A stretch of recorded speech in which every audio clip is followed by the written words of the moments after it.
Welcome, everyone. Thank you all for coming. My name is Björn Sandstede. I'm the chair of the Applied Mathematics Department here at Brown. I'm delighted to see so many of you here, and thank you all for coming. This event is part of the Brown University Presidential Colloquium Series, Thinking Out Loud, Deciphering Mysteries of the World and Beyond.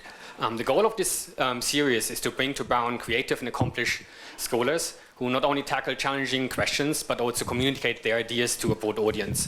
And I'm very delighted and very happy to see Richard Tapia today here to give today's lecture.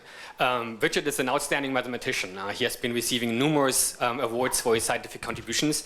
I would like to highlight just one particular one. He was awarded by President Obama the National Medal of Science a number of years ago.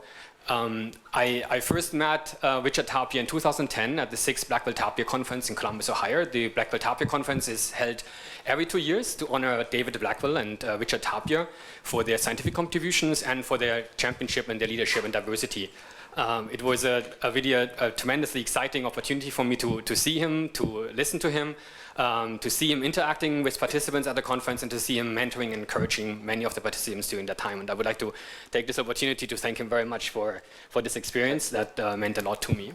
With this said, I would like to hand over to Christopher Rose, who is the main driving force behind this year's lecture series, who will formally introduce Richard Tapia. Thank you.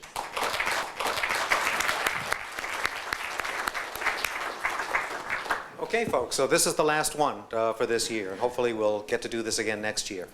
As I've done with each of the previous speakers, there's not going to be a big formal introduction. Good. So there's Richard. Yeah, so Richard's out there, and let's see. We'll see.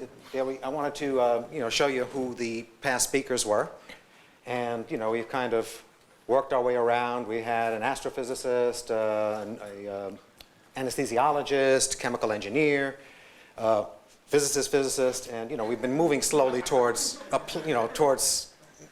that pantheon, right? Because physicists, and then applied math, and then mathematicians, but no mathematicians yet. Actually, I think they'll be barred from this series.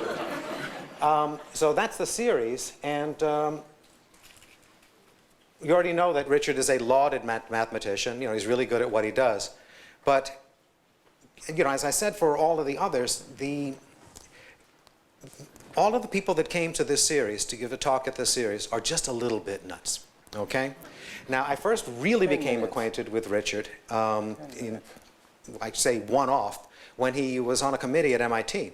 And the administration didn't do something that they should have done. It seemed like an obvious sort of thing that they should have done. I won't say who was in charge or whatever else. And Richard quit. He just upped him. It was like, it said shockwave. Richard Tapia quit? So, we knew something was up then. So I found out then, and I realized then that, he's a badass. And, and he's going to tell you just what kind of mathematical badass he is tonight. Yeah. So Richard, thank you so much for coming. All right. Thank you, Chris. Okay. Thank you, Chris.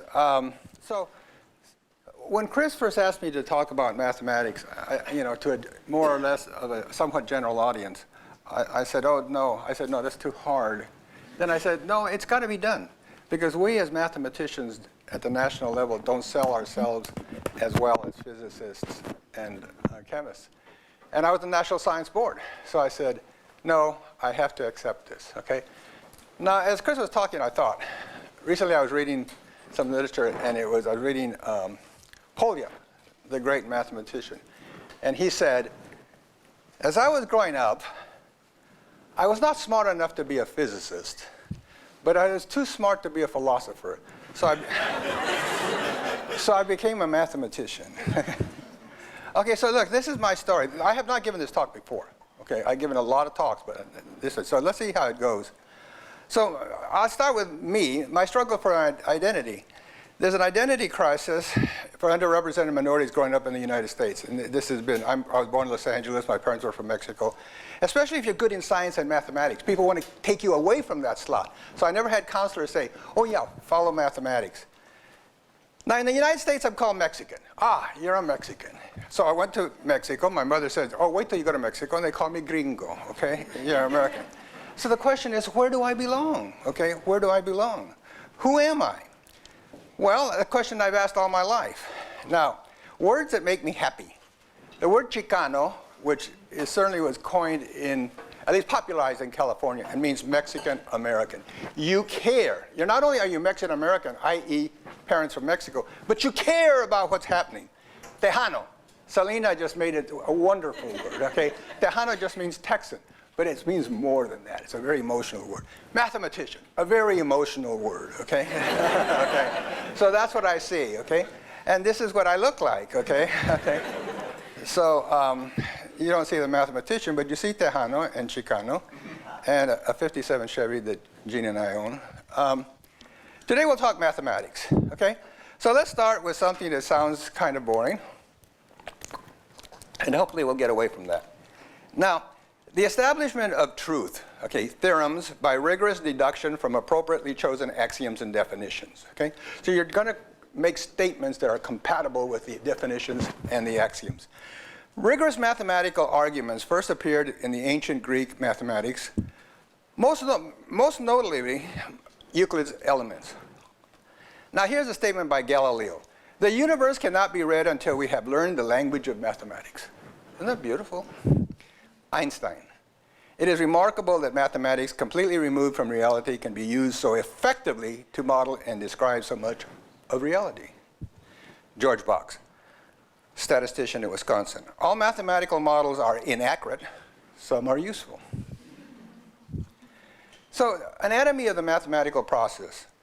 Mathematical modeling, the formulation of a given real-world problem, often given in word form as a mathematical problem. Step 2, mathematical analysis.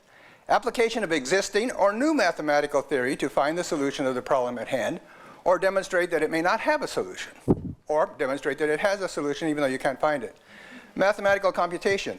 Use today's computational methods to calculate or approximate a solution of your mathematical problem. That's the anatomy of the mathematical process as I see it. Now, mathematics is the language that enables science. Many of our great pioneering scientists, for example, Euler and Newton, had to construct mathematical theory in order to pursue their love for science, physics, and astronomy. They built mathematics, not because they were in love with mathematics, because they needed it as a tool to do the physics and astronomy they wanted to do. Two most impactful mathematical problems of all time, of course, my opinion, the isoparametric problem and the Bristlecone problem.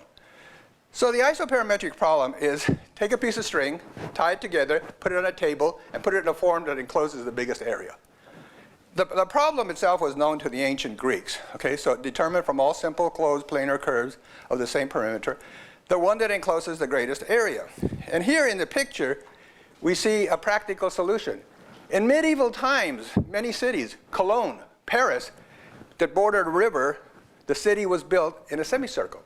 So they solved the isoparametric problem in the construction of their city. Okay? This is what it would look like if we said it in terms of mathematics, okay? Equations and things. So that's what the model is, in terms of mathematical things. Now, infamous flawed proof due to Jacob Steiner. In 1938, Steiner demonstrated that if a simple closed curve is not a circle, then it can be modified in a manner that leaves the perimeter the same. It doesn't change the perimeter, but you get a bigger area, okay? And then he says, so that means that the circle solves the problem. But what he showed was that if it's not a circle, it can't be the solution. He didn't show that the circle was the solution. So he was attacked by his colleagues, most notably Peter Dirichlet, saying, you didn't solve the problem. He did not like that, okay? And he answered back in very kind of silly ways. But Weierstrass did solve the problem, first correct proof, 1879. So it took mathematicians 2,000 years to solve the isoparametric problem. Okay? Now, the Bristlecone problem. The Bristlecone problem supplies 2 points, A and B, in a vertical plane and asks for a specification of the shape of the curve along which a particle should travel if the aim is to move from point A to point B in the least amount of time. The particle is assumed to start from rest and to slide under the influence of gravity and nothing else, no friction. Galileo, in 1638, based on physical experiments, claims that the Bristlecone is the arc of a circle. He didn't have mathematics, notice. So he said, I've done experiments, and I think that the solution is the arc of a circle. Okay? This is, if today, knowing mathematics and knowing calculus, this is what we would model the problem, and there's the mathematical model. Now Bernoulli, Johann Bernoulli in 1697, he solved the problem. And the solution is the cycloid. That means if you take a wheel, tie it to the ceiling, put a flashlight, and then roll it, the path that the flashlight traces is a cycloid. And that's what that's supposed to show. Now, Bernoulli, he withheld publication of his proof, and in a mathematical publication, challenged the mathematical world to solve the problem. He says, you have 6 months to solve the problem, okay? Now, what he was really going after was Newton, because his best friend was Leibniz, and Leibniz and Newton didn't get along, okay? So his friend Leibniz and Newton, inventors, both, because they argued over the invention of the calculus, were not fond of each other. So it said that one day Newton read the challenge, dined, and then wrote out the solution before going to bed. He submitted the solution to the math publication anonymously, implying that just some reader picked up the paper and solved the problem, okay? To this, Bernoulli replied, I recognize the lion by his paw, okay? and that was Newton, okay? So Bernoulli says, I proposed the Bristlecone problem as being completely novel, not knowing that it had been attempted previously by Galileo. It is remarkable that this man, Galileo, who was without contradiction the most clairvoyant person of his time, lacking, however, our new mathematical analysis, could incorrectly conjecture that the Bristlecone was the arc of a circle. Okay? Our message. It is better to be mildly brilliant and have the tools of mathematics at your disposal than to be extremely brilliant, like Galileo, without the tools of mathematics. Okay? Okay, so that's my, you see, build a model, play with it, solve it. So now I'm going to build mathematical models in my real life to answer some questions that I want to answer. So a personal application of mathematics, the Fairlane assignment in BMX bicycle racing. Okay, so those are BMX bikes that you see. And the one in red is my son Richard, okay, a long time ago. Okay, so BMX, an exciting sport for boys and girls which promotes strong family interaction. Okay? Okay? Now, I'm going to show you a movie, and I'm going to show one of the ultimate riders of all time, Pete Lonkarevich, and then I'm going to show my friend Billy's son, Russell, the 5-year-old. And you'll see Lonkarevich, and you go, wow. And then you'll see Russell, and you'll say, oh, how cute. Okay? So let's see if we can get this to show. This will be a huge success if it plays. Okay. Okay, watch. So this is Pete Lonkarevich out of San Pedro, California, one of the top pros of all time. Okay, and he's just riding and blowing everybody away. These are pros, so they do this for a living. So Lonkarevich just comes in and wins a race as usual. The other pros, they say, well, we're not going to win, so they decide to look good right here over the whoops, and so they get what's called style. They say, well, we didn't win, but we look good. Okay. Now this is Russell. 5-year-old Russell, to show that there's the other extreme. So we have the pros, the best in the world, to little Russell Kelly. See how cute? Isn't he cute? He is cute, okay? Okay, and that's the Easter Bunny, and that's my wife, and that's my daughter. So hopefully you say this race was on Easter Sunday, okay? Hopefully. If not.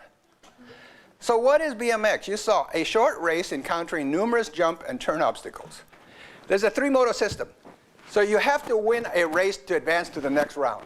So you get 3 times, so you come up, there's 8 riders, you win the race, you sit down. Now there's 7. You win the race, you sit down, now there's 6. So you get 3 chances to advance to the next round. Now the lanes are important, and they're assigned by random draw. Usually they'll have a deck of cards, and they'll have them 8 cards in order. And sometimes they stack them. You'll go to small towns, and they'll stack them in their favorite, they tell their favorite person, go up 4th, and you're going to get the lane 3, which is the best lane. Or sometimes they just have an urn with a bunch of numbers in it. So it's a random draw, but you get a random draw before each race. So there's going to be 3 random draws. So you have to win a moto to advance to the next round. Okay, so everybody understands that. Now, bad luck is lane 8. See, lane 8 is the one on the outside from where you turn. So here you can see lane 8. You got to go farther. It's easy to hold you outside. Lane 1, it's too tight. Lane 3 is just right, okay? So good luck is lane 3, bad luck is lane 8, okay? Longer distance, else they held outside. So here's a better shot of it. Lane 8 is very hard to win out of lane 8. And it's, you know, lane 1, you get blocked off, and lane 3. So in general, lane 3 is what you want. And one time, we'll talk more about this, but we went to Shreveport, Louisiana, and my son was racing. And we went to a big meet, and he was really competitive. But he pulled 3 lane 8s in a row. Didn't make it. So on the way home, I said, I spent so much money to go to this race. We had no chance. I'm a mathematician. I should be able to do something about this problem, okay? And that's where we are. So in a highly competitive national meet, is it possible to win out of lane 8, okay? So watch Russell. Russell was a cute little kid, and Richard is my son, who used to be pretty cute. And let's see what happens, okay? So here we go. This is 5-year-old Russell, okay? He's on the right side of the screen, and he's out of lane. He's coming out of lane 8, and he's trying to catch the other people, and he goes up, and he goes, boom, bam, crash, hit, bang, okay? Okay.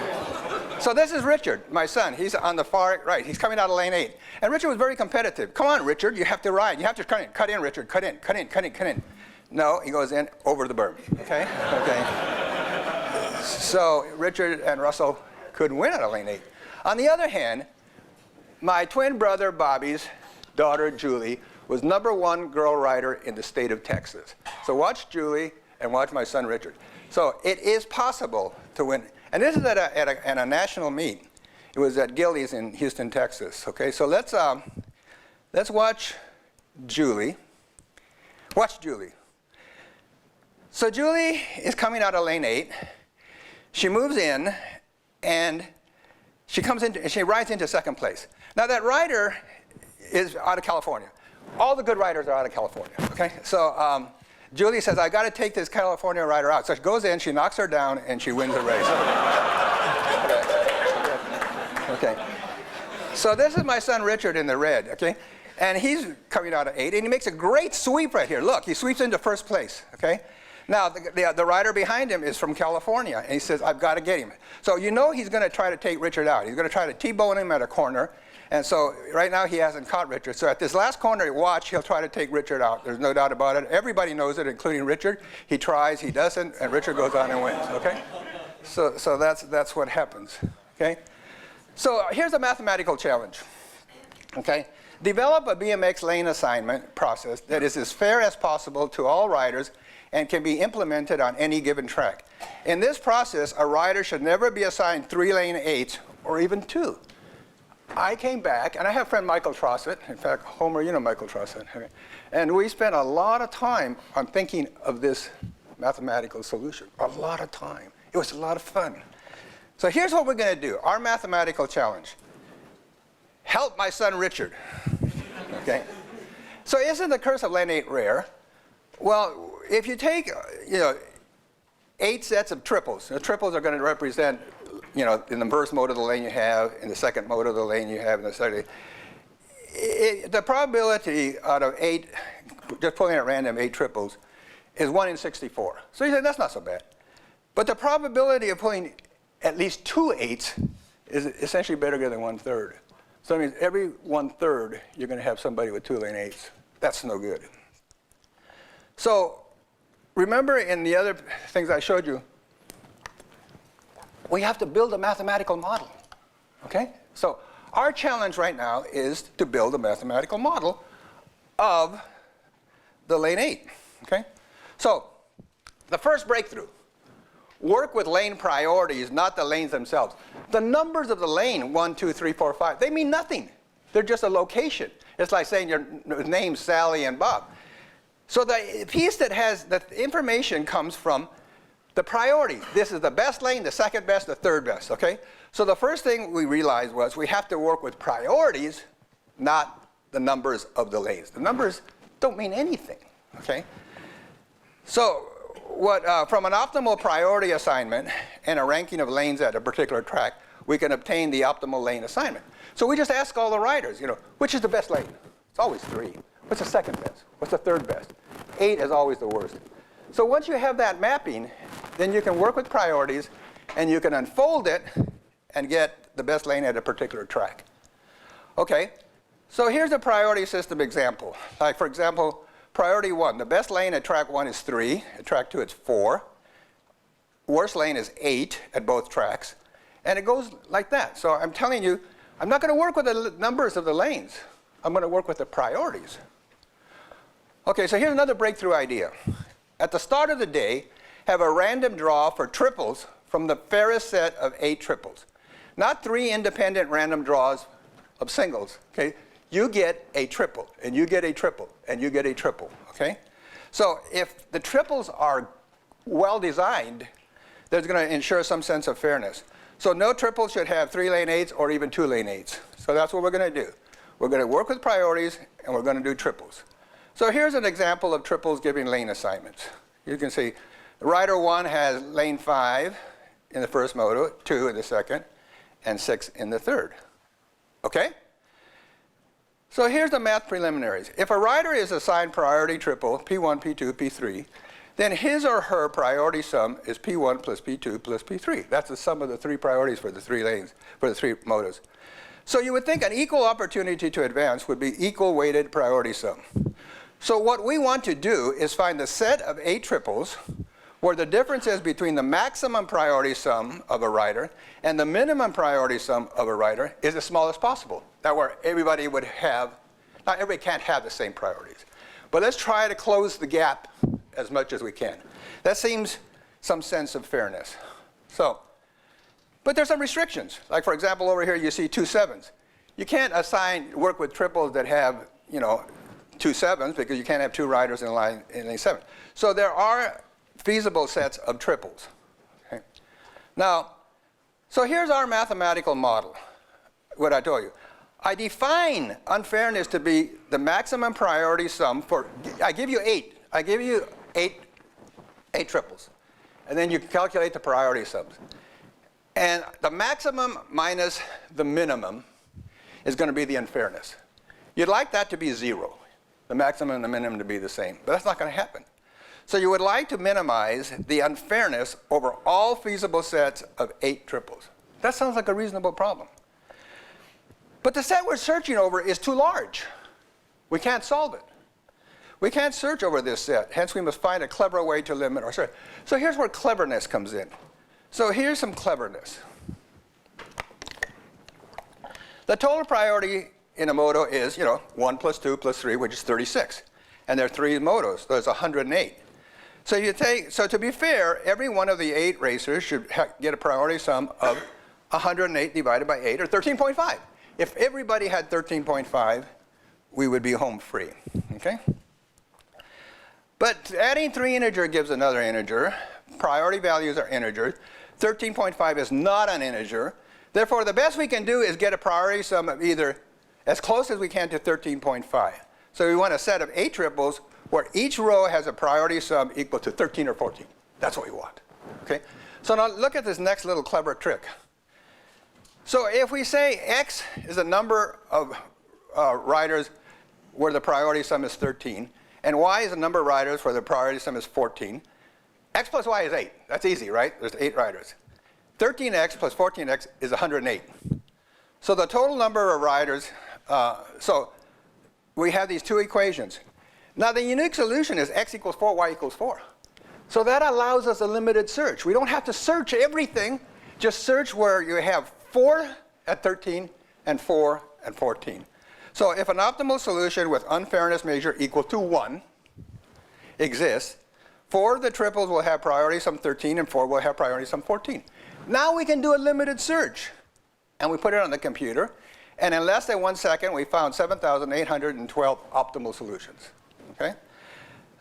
But that's solutions with unfairness measure equal to 1.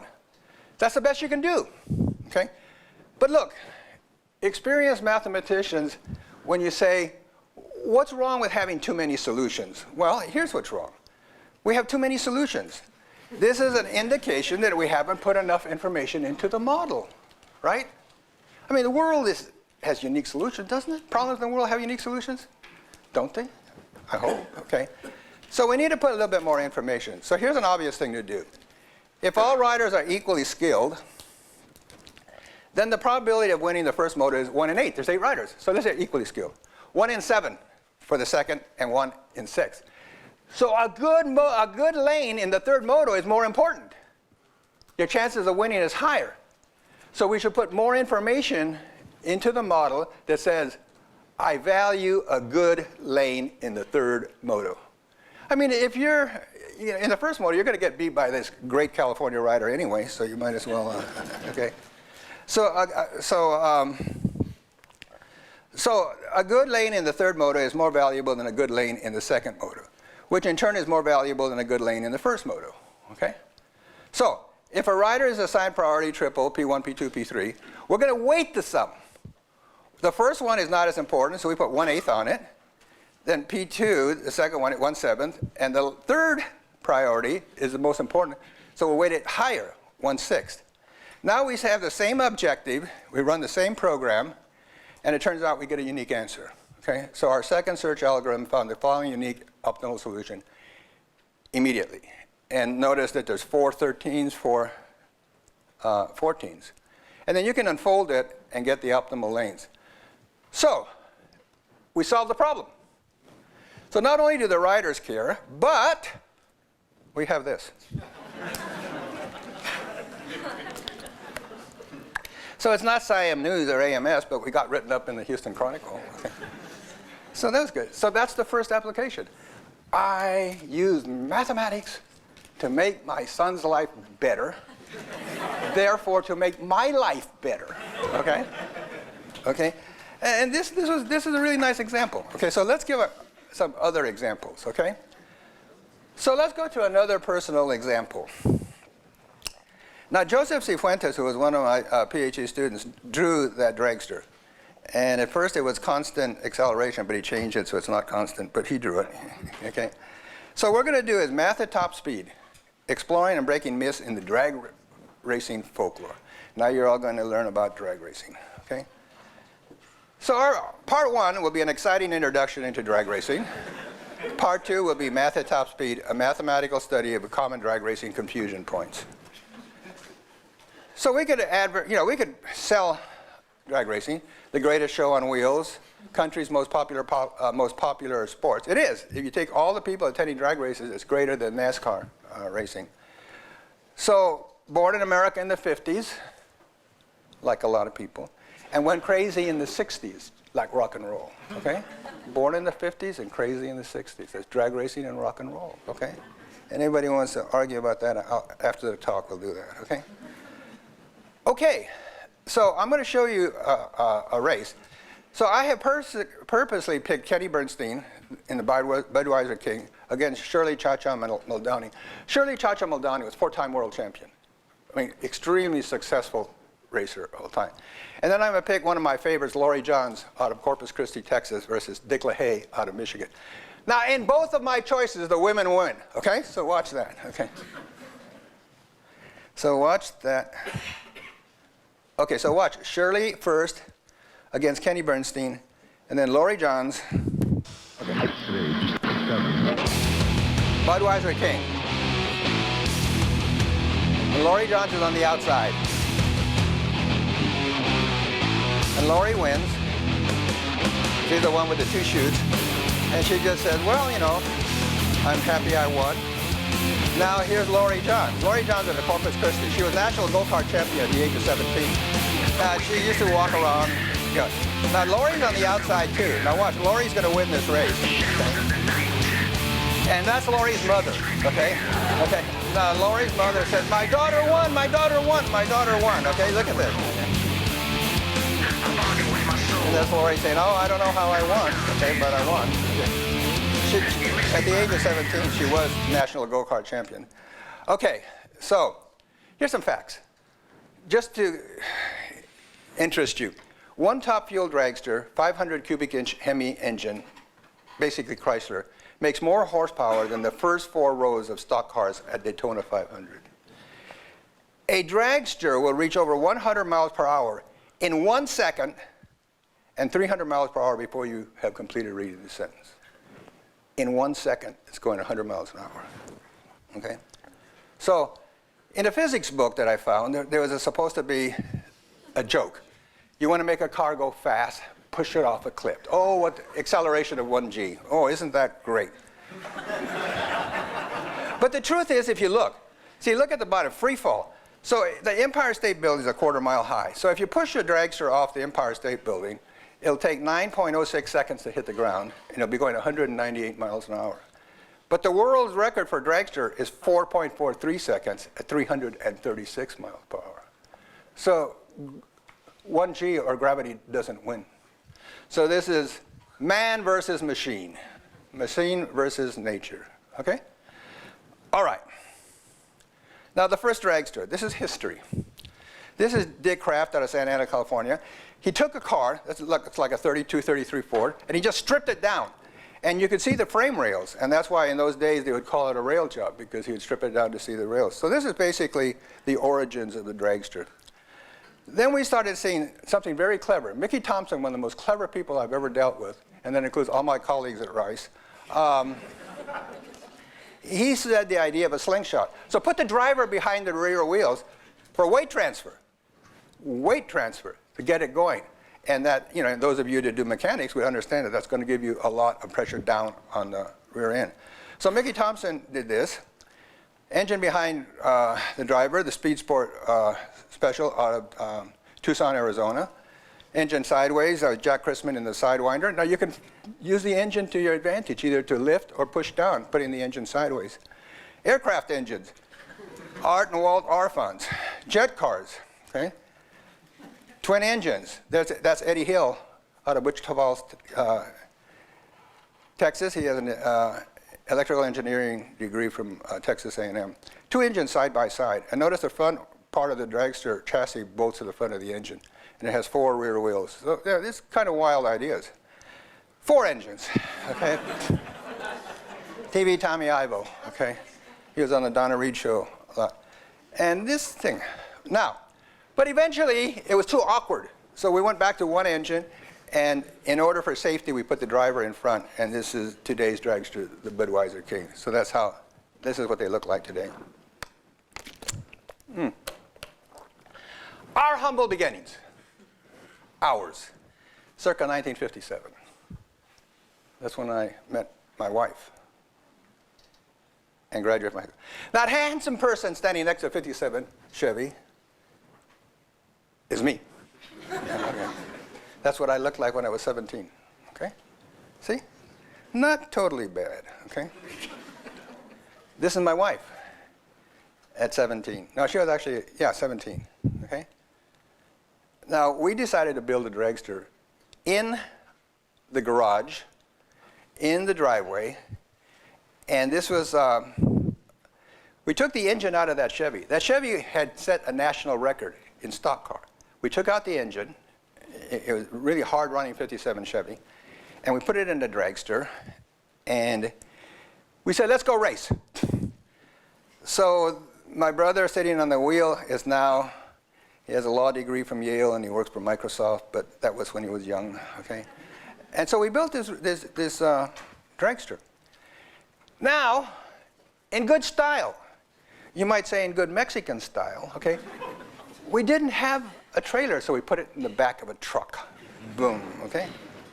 And we went racing. And this is at the drag strip. This is Long Beach. And there's the car. So in 1959, in a highly publicized match race, my twin brother Bobby, in the little Chevy, which we called Almost Grown. Anybody know the song Almost Grown? Do you, Homer? Chuck Berry. Yeah. Goes, woo woo, it's almost grown. Okay.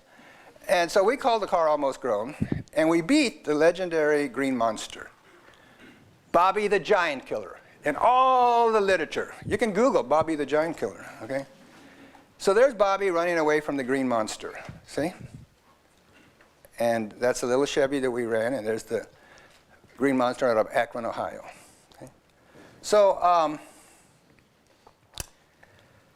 Bobby continued. My brother was a natural driver, okay? I drove a bit, but he was better, okay? And so I did mathematics. It was safer. So Bobby set the Long Beach Strip record, which was the most popular track in the country, in 1965 at 209. Then this is in a car called, this is Larry Stelling's car. It's called a Red Stamp Special. Bobby driving on this side. That was the strip record. Then he went on, and Bobby, in February 1968, the year I got a PhD, I got a PhD and he set the world record.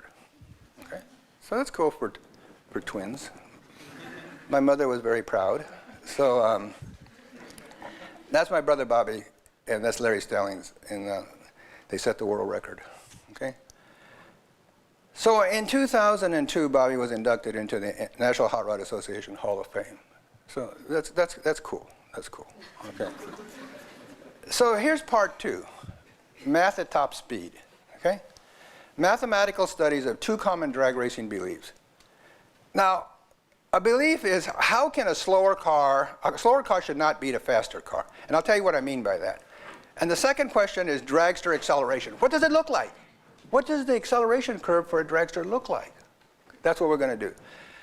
So let's take the first part.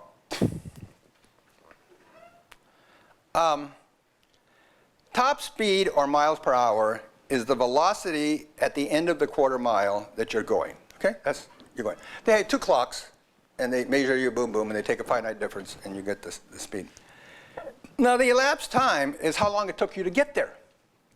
Okay?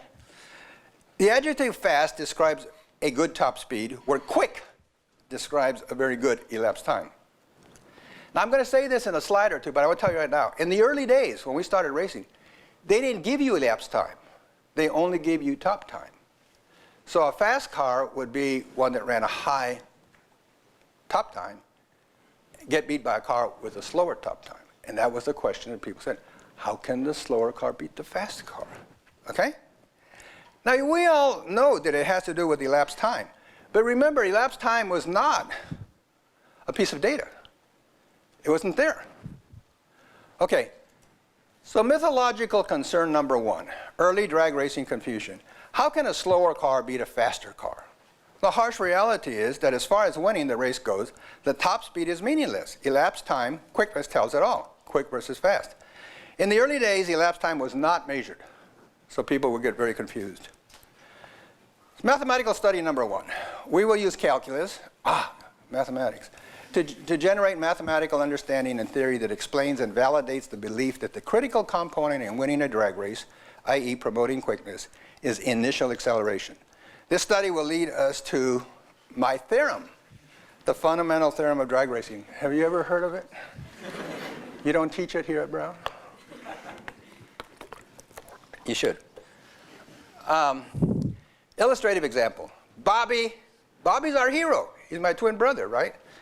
The green monster is not our hero, okay? So here's Bobby and the green monster. And Bobby wins the race. The green monster ran a top speed of 180 miles per hour. Bobby ran a top speed of about 149, 150. But Bobby just blew him away. So our mathematical task is explain why Bobby won, of course. I wouldn't show you this if Bobby hadn't won, okay? But Bobby had a better elapsed time. Okay, we all know that. But why? What was it about the configuration of the 2 dragsters that gave Bobby a better elapsed time? So let's look at that. Basics on elapsed time versus top speed. Well, distance is a function of time. You've seen that all your life. I mean, you started in the 1st grade. Okay, distance is a function of time. So let S of t denote the dragster trajectory. Now, velocity is rate of change of distance with respect to time. Acceleration is rate of change of velocity with respect to time. So we're interested in distance, velocity, and acceleration. And we know that they're derivatives. But a lot of times I give this part of the talk to high school teachers and stuff, and they don't get too much into derivatives. So what I do is I'm going to give you an interpretation using the fundamental theorem of calculus. So look, So I don't want to talk about acceleration, or let's say being the rate of change of velocity or the first derivative. I want to talk about velocity being the area under the acceleration curve, right? That's the fundamental theorem of calculus, that the derivative and the integral. And it's beautiful, isn't it? Okay? So I want to say that, hey, look at the acceleration. So Bobby had great acceleration at the start. That's the top curve. The green monster came off slow and then started to accelerate really hard. But the area under the acceleration curve is velocity. So Bobby's going fast right away, while the green monster is still trying to go fast. So look at the velocity curve. Bobby's going much faster than the green monster. Now the area under the velocity curve is distance as a function of time. So Bobby has a much bigger velocity that the area under that, which is distance. Bobby's got greater distance, i.e. Bobby wins the race. Okay? And that's okay. So basically it's this. The total area under the acceleration curve, they could be equal, but they're not. Hence, velocity at the end of the race is nearly somewhat the same. However, the car with a fast initial acceleration spends most of its time going fast. So the area under the dragster velocity curve, i.e. Bobby, i.e. distance traveled for a fixed time, is much greater, and therefore it gets to the finish line first. So it's not just area under the curve. It's area under the curve for small time. So it's not just area under the acceleration curve that is critical, but that the area is large for small values of time, because it's integrated all the way back. So you should concentrate on the start. Now, assume that the dragster acceleration is positive, okay, in the time interval in question. Suppose that a positive small duration pulse input is added to the acceleration at a specific time. That means you kick it. You blow off a little bomb. But you're going to perturb the system. It's accelerating, and you're going to give it a pulse input. Question: where should the pulse input be added in order to minimize the quarter-mile elapsed time? Where should the pulse input be added in order to maximize the quarter-mile top speed? Well, you all know the answers. I know you do, because you go to Brown. The fundamental theorem of drag racing. The elapsed time is uniquely minimized by adding the pulse input as early as possible, i.e. at time t equals 0. The top speed is uniquely maximized by adding the pulse input as late as possible, i.e. nearest final time. Equivalently, top speed is maximized when elapsed time is slowest. Does that explain why a slow car can beat a fast car? Indeed. Sometimes, and in fact, we used to play around with various configurations of the dragster. You would set it up for good elapsed time or good top time, and they worked against each other. Okay? So, our fundamental theorem takes a big step towards explaining why fast cars are often not quick and quick cars are often not fast. The two actually work against each other. In our model, slowest elapsed time gives fastest top speed. In order to win, maximize your initial acceleration. Translation into another form of racing, for those of you that are old enough to remember this. If you want to win a short foot race, then don't sprint or don't hold on and accelerate at the end. Accelerate as much as you can at the start and be totally undone at the end of the race and just hang on. That's how Ben Johnson beat Carl Lewis in the Olympics. Remember? No, you don't remember. Okay. I remember. He just went, boom! And Carl Lewis was coming on, coming on, coming on, coming on. And Ben Johnson was through. Okay, so in Webster 1, you said drag racing, a speed contest between automobiles. He missed the essence of drag racing. Speed should be replaced with acceleration. In Webster 2, it says acceleration. Okay, so I hope I answered to your satisfaction that why the critical issue is the start. You spend all your time building a configuration of a dragster so that you get a great start. And once you get ahead, you just hold on. Okay? So mathematical study number 2. What is a dragster acceleration profile? So, in the early days of drag racing, it was believed, and was probably true, that the dragster's best rate of acceleration took place at a reasonable distance from the starting line. It looked like this, and then went up. So maximum acceleration was somewheres away from the starting line. This is what, if you plotted this curve for your everyday car, this is what it would look like. Okay? So in Texas, it's called your everyday go-to-hell car. Okay? That's it. Now, current belief held by the drag racing community. The acceleration for a dragster is largest at the start and then decreases monotonically to essentially zero at the end of the race. So this is pretty much an axiom of drag racing, that by experiment, by being clever, drag racers learned that it was the start that was the most important. So they would work towards the start, and they would get great acceleration, and then they would come down. So that's the way it's always been accepted. So I decided one day to just fit a smooth curve to the 8 pieces of NHRA data and then study the second derivative.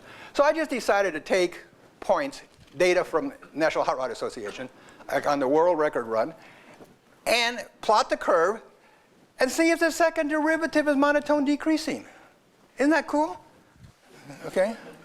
So I did. And there, see, look, the distance as a function of time is the bottom line. It looks beautiful. This is a polynomial.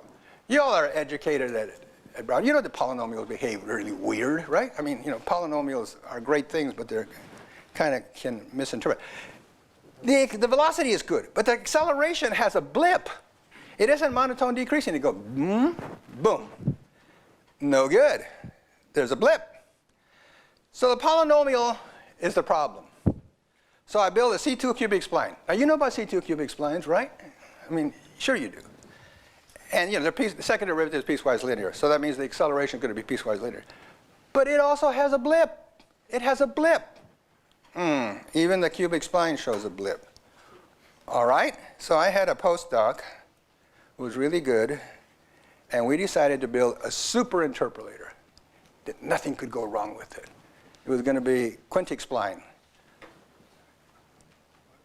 C4 quintic spline. That means hooked together 5th-degree polynomials. It's beautiful, but it's still got the blip. Okay? Now, what are you going to say? The blip is still there. So I decided to talk to experts. That means all the local physicists, all the local drag racers, and Carl de Boer. You know, Carl de Boer knows all about this kind of stuff, okay? And everybody said the blip should not be there. There's noise in your data. It's an artifact of the interpolation scheme. And I know Carl quite well. He says, no, Richard, the data's messed up. No, no, no. After considerable experimentation, we're convinced that the blip lives. So my postdoc and I says, it lives. And we have to explain it. Okay? So we turn to Newton's second law of motion. F equals ma. Now acceleration equals force. Mass is force over the weight of the car times g, the acceleration of gravity. So we look at this notion called the coefficient of friction. Okay? It basically is if you have a dragster and you lock the wheels and you try to slide it, pull on it, how much force do you have to pull for it to slide? Okay? And mu is the ratio of the force that it takes for you to slide it divided by the weight of the car. And in physics, you'll see on smooth planes that that is supposed to be less than or equal to 1. But we don't care about that. We're going to look at the coefficient of friction. Okay? So let's start looking. Now, these dragsters are very sophisticated machines. So over years, people have done, it's an asphalt surface, so it's an irregular asphalt surface. Soft, spongy, wide tires, that wide. Gooey, low tire pressure, the burnout. You spin the wheels and get the tires hot, so they're just like glue. All those things. Then there's weight enhancing features like aerodynamic features. We have a wing on it. Okay? Then weight transfer, as it transfers like this. So we're building all kinds of things into improving the coefficient of friction that are not normal. Okay? So let's explain the blip. Write the force exerted on the asphalt by the tires as the force. So the O means ordinary. So that's where FO is the ordinary force. It represents the force that would result if none of these enhancement features were present. And FE is extraordinary. So that's the force that represents a contribution to the force resulting from these enhancement features. So if you took away all that gooey stuff, the soft tires, you'd have this force. But now we're getting more force because all of a sudden it sticks to the ground. And so, okay. So we write from Newton's second law, acceleration is going to be the ordinary acceleration plus the extraordinary acceleration, where ordinary is the ordinary force right there, and the extraordinary acceleration comes from the extraordinary force. And the coefficient of friction has two parts, the ordinary and the extraordinary. So that's where, so we see what the coefficient of frictions are.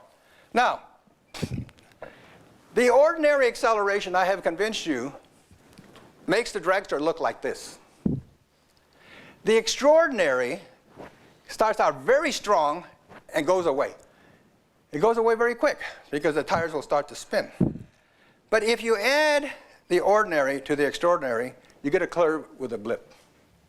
Ah, the acceleration blip explained. Aren't we clever? Okay. So the blip results because the extraordinary acceleration, which is the extraordinary force divided by the weight, is so incredibly large at the start, and it decreases fast. Now, if I take the world record run and split it into those components, that's what the blue is the ordinary acceleration, and the red is the extraordinary acceleration. And if you add them together, you get the blip. You get the blip. Okay? Okay, the blip is real. Now, what does it signify? Well, acceleration is force. Acceleration as a function of time is force over weight times g, the acceleration of gravity. So look at, the force has a blip at exactly the same time the acceleration has a blip, because they're linearly related. Question, what causes a decrease in effective force even when the engine is running good? See, the engine's not stalling, it's running really good. Answer, excessive wheel spinning. So excessive wheel spinning will drive the force, the acceleration, and the coefficient to zero. You start spinning the wheels too much, you don't move, okay? So conjecture, the blip signifies the time point where the wheels stop spinning. See, you don't win races if you don't spin your wheels. But if you spin them too much, you lose the race, right? So that's what the rider has to do. How much, the driver, how much do you spin? So the blip signifies the time point where the wheels stop spinning excessively and traction is restored. Question, do all drag cars have blips? Yes, if they spin their wheels. And if they don't spin their wheels, they won't win. Spin to win in BMX too. So you want to keep your engine at its power range. That means you don't want to lug the engine. So to keep the engine running fast, you have to spin the wheels.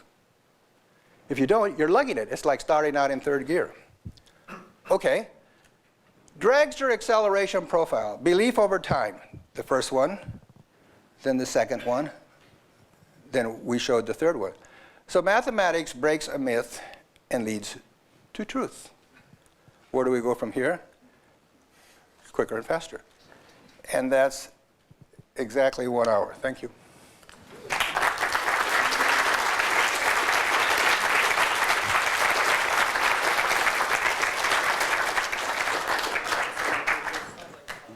We have time for questions, and there are microphones there.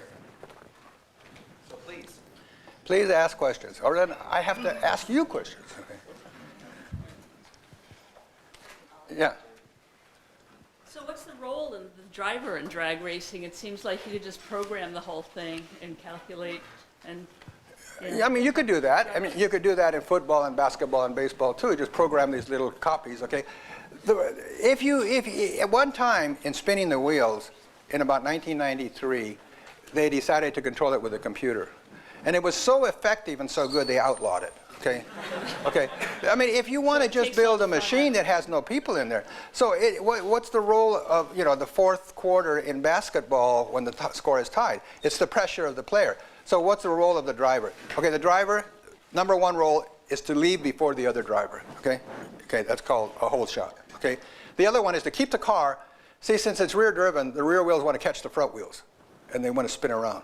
So Richard Petty, who drives NASCAR, who thought he was very good, said driving dragsters is nothing. So he got into a dragster, drove it in Oklahoma, and killed 2 people, okay? So Bobby my brother had, I mean, he's gone end over end at 220 miles an hour. But he had a feel for when the car was going to start to just skate.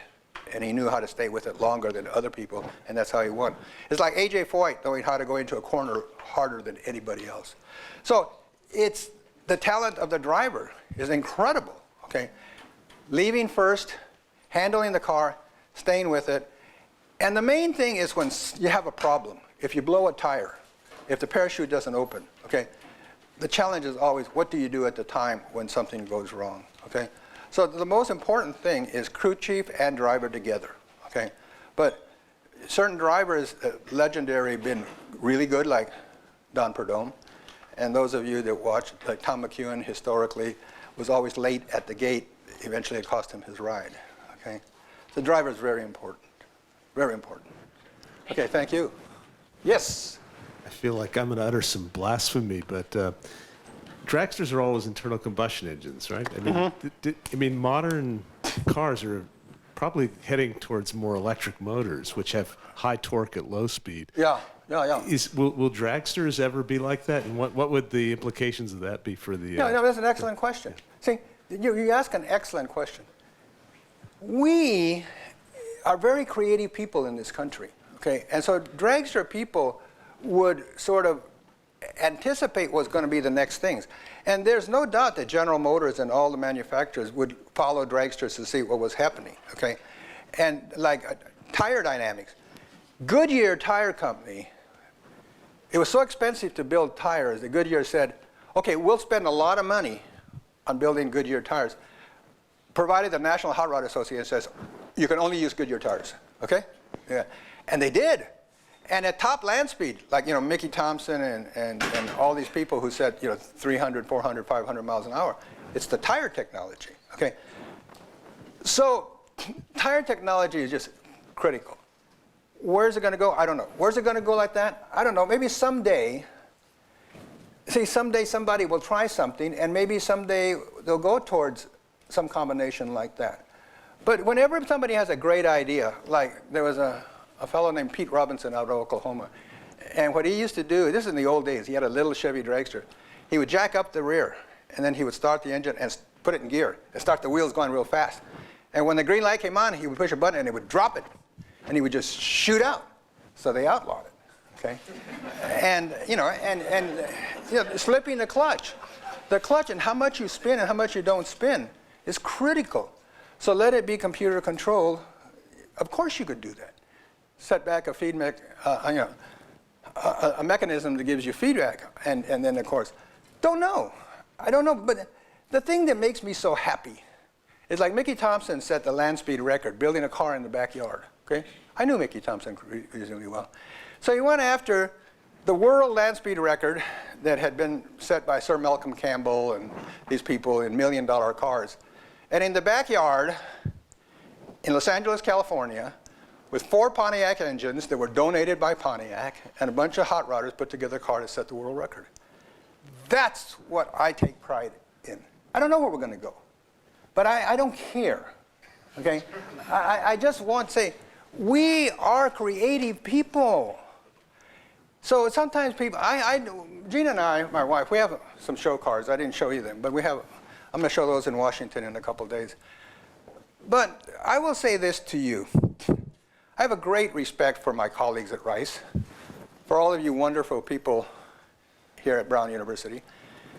But in my experience, in dealing with people like Mickey Thompson and other people on cars, if I had to say who are the most creative people I've ever met, I'd have to say they're not educated people.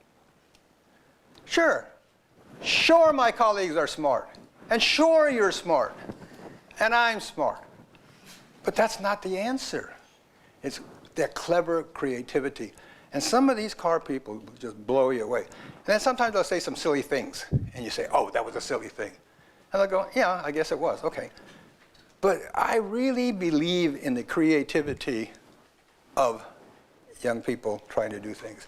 And that's what Bobby and I did. That's what Bobby and I did as we grew up. We had national records before the age of 16.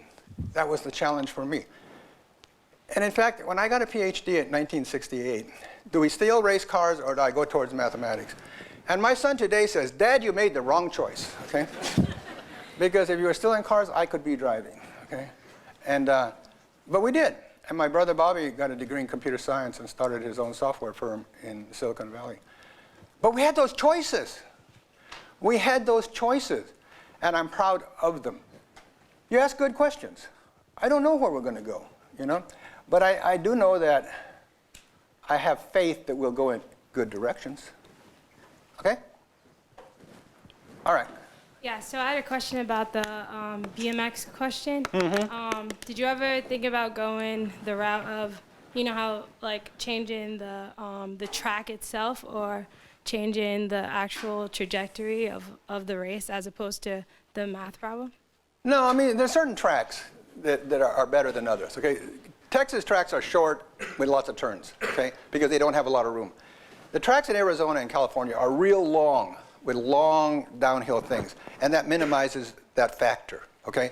So in essence, in California, you'll have these long straightaways that minimizes the curve. But my son Richard was not fast, but he was a very good rider. So the shorter the track, the better Richard would be, okay? And so we would go in Houston to all the short tracks, and Richard would win everything, okay? And then we'd go to Arizona, and he'd get beat, okay? And we'd go to California. So it's much more of this kind of a situation, okay? I design a track and put it down. Let's see how clever you are at riding that, okay? So in other words, I build a track, and there's all kinds of tracks, you know, in the area that I have. Now let's see how racers do it. And California and Arizona had a different style than Texas, okay? You could do that kind of stuff, but these were just hobbies. And what I showed you were two hobby things, you know? I mean, you know, I just did this out of a concerned participant and stuff. You could do that. I mean, your ideas would be probably pretty good. But this was just, what can you do on the fly? Cost me nothing except time to come up with that lane assignment thing, okay? And I'm happy with it. See, we got it published in the Houston Chronicle.